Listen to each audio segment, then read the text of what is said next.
Welcome to Semaphore and Cut, a podcast for developers about building great products. Today, we're excited to welcome Arlo Belshee. I'm a dyed-in-the-wool developer who's been all over companies, from tiny little startups to big enterprises, Microsoft and so on. And throughout all of that time, I've really come to one clear mission, which is I want to eliminate bugs in the software industry. I originally started as a developer and introduced extreme programming to my team back in 99 or 2000, right around when the original book was getting written, and had the good fortune of being on a team with an experimental physicist. So he really drove us to tiny iterations where we tried everything and refined our practice. And we knew that it worked. So anytime that it failed, we assumed we were wrong, and we tried more and to be more extreme. And the result was fantastic, amazing success. And then eventually learned, when I encountered the XP community 3 years later, that what we had done was a more disciplined approach than Ward and the others were writing about, according to Ward.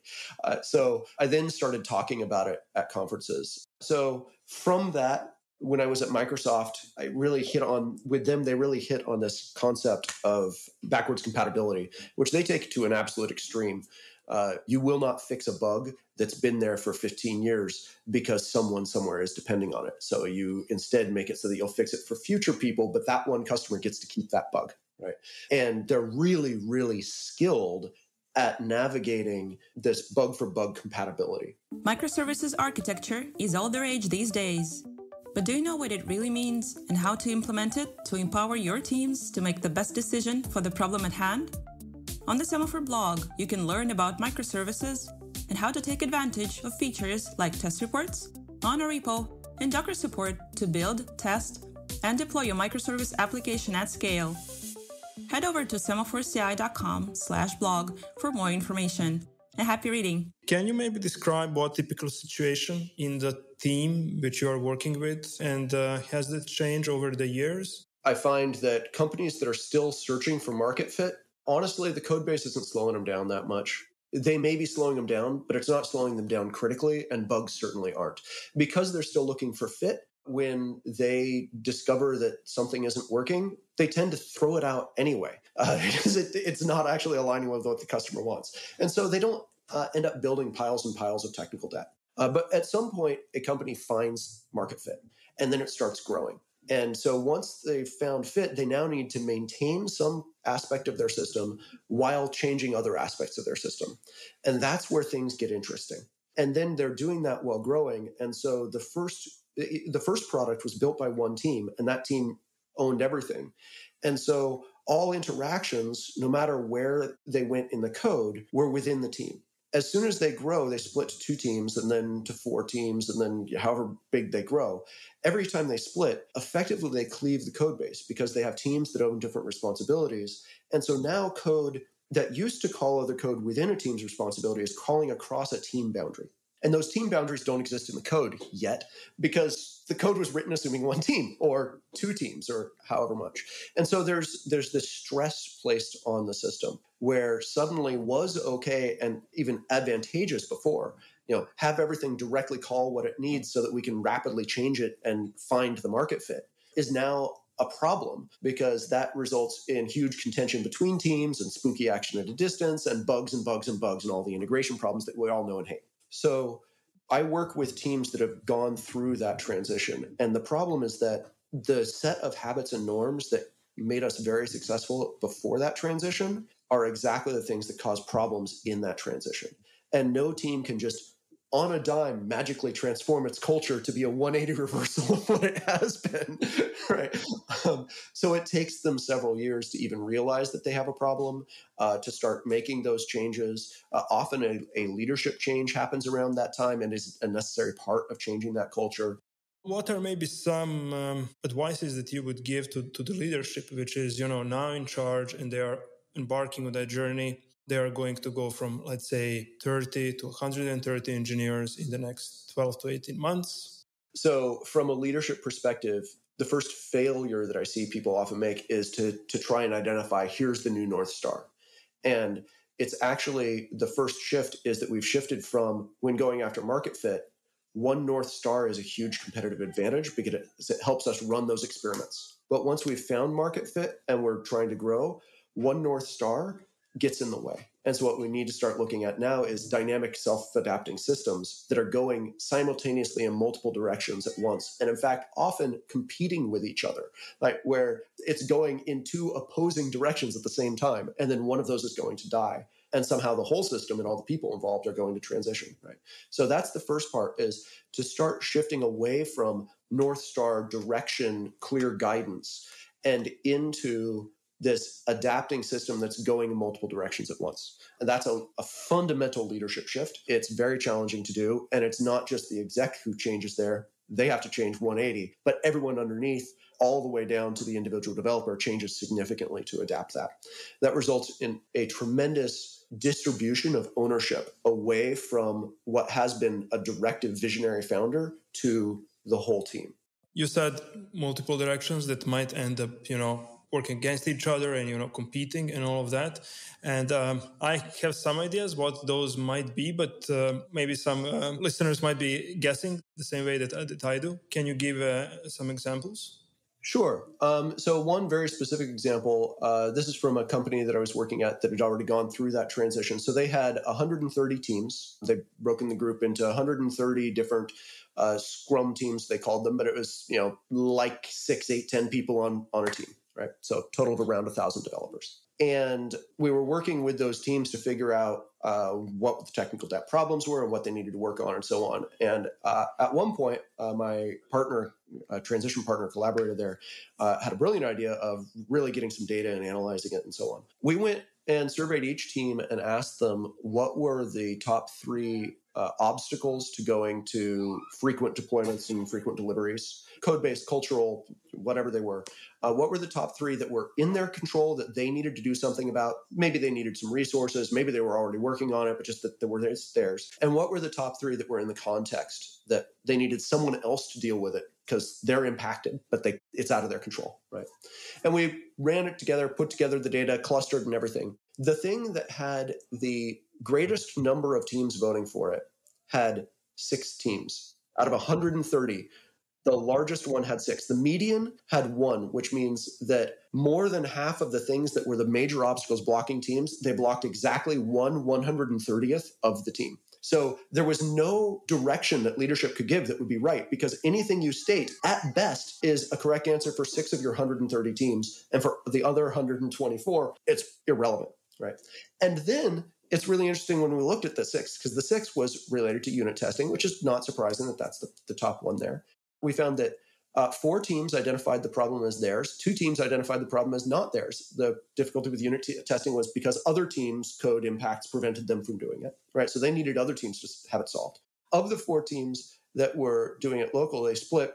And 2 of those teams identified the problem as having too few tests, and that what they needed to do was add tests. And the other 2 identified the problem as having too many tests, because they were integration tests and so on, and what they needed to do was remove tests. So from a leadership perspective, even if I chose the one that's the top thing, I'm going to have 2 teams that say, yeah, it's not my problem, go solve it elsewhere. 2 teams that say, for which I should set a goal of increased tests, and 2 teams that I should set a goal of decreased tests. And that's typical, right? All the other items on that list were common. And when I've gone to other companies, I've seen the same sort of patterns.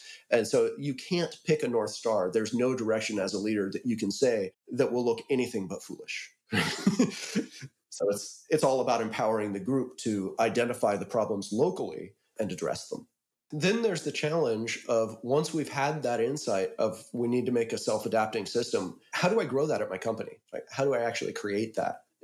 I can't just wave a wand and say, okay, I've had ownership for a year. I now give ownership to you. Take it. It doesn't work, right? Because we've got structures, we've got skills, we've got habits and norms that are all built around our current assumption of where good ideas come from and of how we collaborate, right? And we need to decompose those and change those around. Currently, innovation in the company is defined by everybody brings funny things they see to the visionary, who is the brilliant visionary going this way. And that person integrates it all and identifies where to go and makes choices. And at this point, we start exceeding the scale of the visionary to understand what's going on. They can't get it all in detail. and we start exceeding the time requirement that gather that information, get a choice, and act on it, takes too long because we've got too many people coming at it. So there's a bottlenecking problem. So we need to distribute all that decision making. And that requires a shift in ownership. To do that shift in ownership, we need to do a couple of things. One is this is where it's really, really key to be doing the agile, iterative, whatever practices you have there, and keep on your frequent deployments. And most importantly, keep demos, because demos I find to be the thing which it's the pull in the system that pulls everything out. And so keep doing those demos, doing them to the founders, whatever, but start demoing to broader groups. So that will also start shifting the power dynamics. Instead of everyone seeing the visionary founder as their customer, they start seeing each other as their customers and start thinking about, well, I'm really building this authentication system, authentication and authorization. All right, then the people that are my real customers are the security folk. So I need to talk to, I need to demo to them all the time, right? Or, so on and so forth. So start having this crossing web of demos to each other. And as you start to do that, you'll start to rethink who and how you deploy to. And that'll start making some shifts there. So that's one of the first structures to really get in place. Another support for that is to start doing the various, comes from the DevOps community originally, but the operational review meetings where you come together regularly and after an issue, and you talk about what's going on and the metrics and the issues and what you're seeing and what the responses and preventions have been. And the key is that the leader in that, again, shifts their role. Prior, when it was a small group, people were bringing problems to that person and it was a problem-solving session. Now, people are bringing solutions that have already been enacted, and it's a pattern matching session. And so the leader's job is no longer to ever solve a problem. And in fact, when asked what they would do, they need to be very clear and say, I expect that you would have already implemented the solution. Now let's look at the gaps and why you weren't able to, and let's solve those gaps.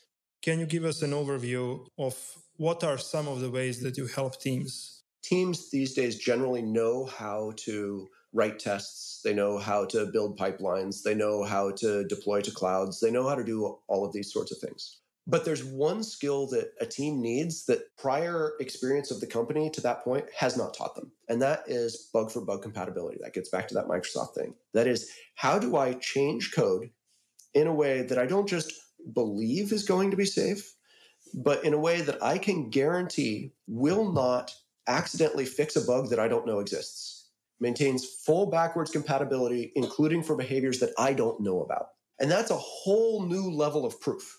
And this is what refactoring is all about. When Fowler limited the set of transforms to saying, we're only going to do these things which, according to the laws of the programming language, the rules of the language, are equivalent. Like when I extract a method, then the set of changes that can happen are very narrow. Depending on the language, it might or might not have lifetime control issues. It might or might not have a performance shift, but it won't change a whole bunch of other things, right? It won't change scoping of variables as long as everything was already scoped before. It won't change ...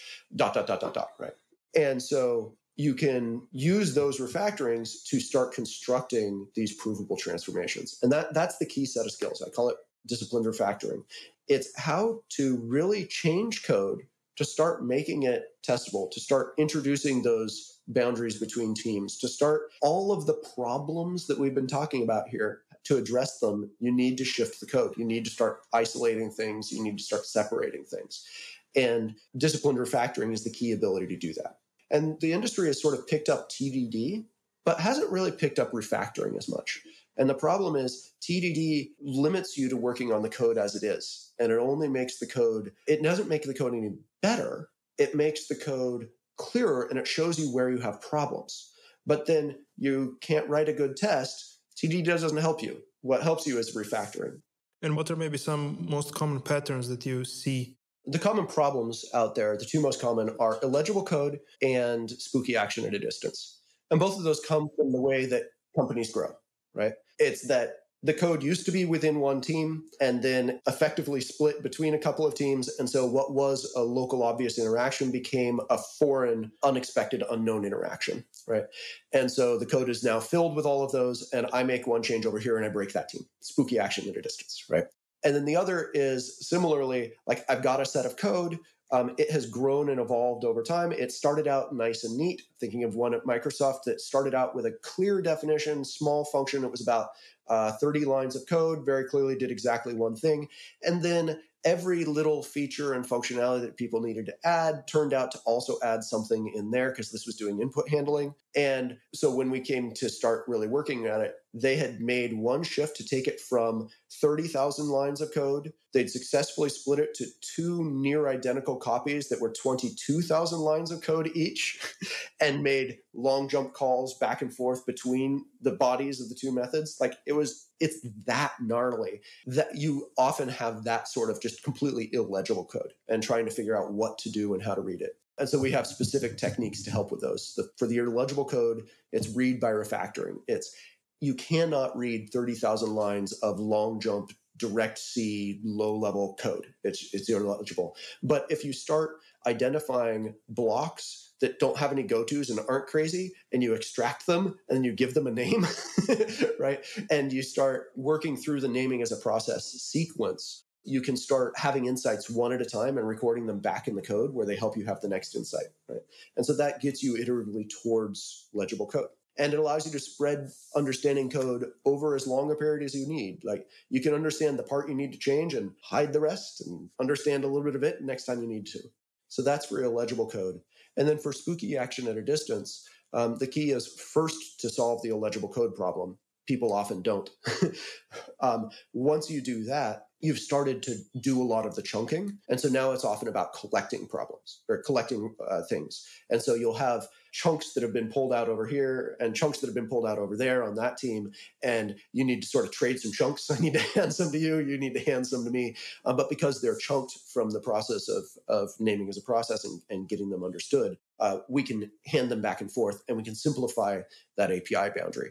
And as we simplify that and we start going towards clearer architectures like hexagonal architecture or name is vanishing for me, either pure functions or the other one whose name is gone. I don't know, whatever. Those simpler approaches tend to unify and eliminate a lot of the spooky actions. You have been in the industry for a very long time. You know that there are like seasons of hypes, and then something matures, and then everything, kind of a lot of people tend to look at that shiny new thing. To be very concrete, I'm talking about like microservices, then that kind of architecture.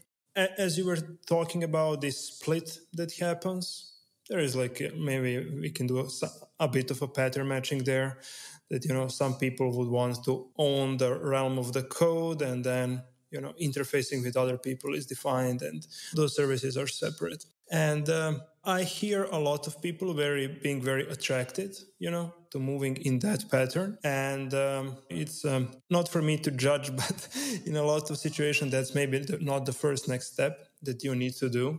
You have that monolith that suffers from maybe many of the things that you have been talking about, and generally team and so on. Are you seeing those patterns? Are you seeing some, good approaches to doing that transformation in some teams? The team that comes up with the new shiny technical innovation, whatever it is, has in every season been a team that already had not just mastered the previous ones, their code base already had it. The teams that created continuous deployment, they were all ones that you went and talked to them and they didn't have bugs. So when they were talking about testing in production, of course, it wasn't about correctness. They'd already solved all the correctness issues, right? They just didn't have any of correctness bugs ever get towards production, like not even really get to QA. So they could eliminate a lot of those steps and really do the testing in production as an exploration with the customer. But then it started getting picked up by people who still had a ton of bugs. And so then they get corrupted invalid data because the bugs have more impact on the customer behavior than the thing they're trying, and all those sorts of issues. And similarly, I see in microservices, where the teams that invented microservices and were doing those already had really good, high cohesion, well decoupled code bases, where those code bases were reflected in clean object boundaries, clean method boundaries, small methods, tiny libraries, good relationships between the teams and the codes that they worked on, so that most code was touched by a very small number of teams, and so on. And so then what they were doing was they were bringing in ownership to production. And let's take this from being compiled in library to being a service that you run and switch the API. Brilliant. Works wonderfully in that context. Most of us aren't in that context. And so all the new hype fashions are always built assuming the context that really is the market leader. And the first thing that we all need to recognize is that if we are the market leader with our customers, we can almost guarantee we are not the market leader in our technology. Everyone wants to say that they are the best technical company out there, that they have the smartest people, that they have the best engineering culture, that they have some of the best code base. And the truth is, none of us do. Even the people who are the best are only in one or two ways, and in other ways, they're not, right? We all have these flaws. And until we are really able to humbly see that and accept that those are the changes, the things that are holding us back, we can't just go adopt the new shiny. We have to address those flaws. And the good news is you will get there. And in truth, 95% of the value comes from those basic first steps. Where can people find more about your work? I recommend follow on Twitter at digdeeproots is my company that we do this sort of thing. Also, digdeeproots.com is our site. We do that. You can also follow me personally on Twitter at Arlo Belshee, or either my company or I on LinkedIn. So those are the ways to get the ongoing regular sorts of things. I've also got just a bunch of talks that I've given at various conferences that are scattered all over YouTube, owned by all those talks, but you can usually search my name and find a variety of different things. And we've got YouTube channel that we're putting together. You can also subscribe to our newsletter. Amazing. Thank you, Arlo, so much. Thank you very much. Microservices architecture is all the rage these days. But do you know what it really means and how to implement it to empower your teams to make the best decision for the problem at hand? On the Semaphore blog, you can learn about microservices and how to take advantage of features like test reports, monorepo, and Docker support to build, test, and deploy your microservice application at scale. Head over to semaphoreCI.com/blog for more information. And happy